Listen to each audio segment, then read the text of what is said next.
एक ऐसा असुर जो भगवान शिव का बहुत बड़ा भक्त था। दोस्तों, उस असुर का नाम गजासुर था। दरअसल उसका मुख गज जैसा होने के कारण उसे गजासुर कहा जाने लगा।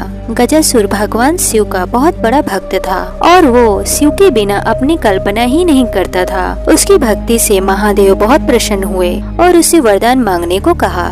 तब गजासुर ने कहा, प्रभु आपकी आराधना में कीट पंछियों द्वारा होने वाले विघ्न से मुक्ति चाहिए, इसीलिए मेरे शरीर में हमेशा तेज अग्नि निकलती रहे, जिससे कोई मेरे पास न आए और मैं निर्विघ्न आपकी आराधना करता रहूं। महादेव ने उसका मनचाहा वरदान दे दिया और गजासुर फिर शिव की आराधना में लीन हो गया। हजारों साल के घोर तप से शिव फिर प्रकट हुए और कहा, तुम्हारे तप से मैं फिर से प्रसन्न हूँ, बोलो क्या मांगते हो।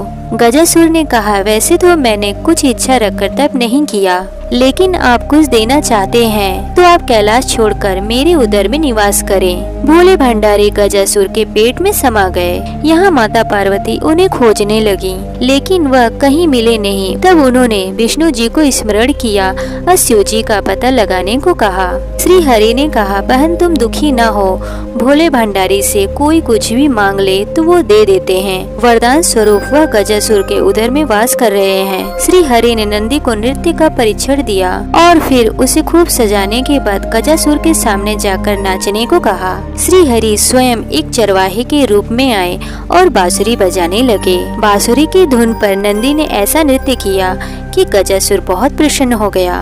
उसने चरवाहा से कहा, मैं तुम पर प्रसन्न हूँ। इतने साल की साधना से मुझ में वैराग्य आ गया था। तुम दोनों ने मेरा मनोरंजन किया, कोई वरदान मांग लो।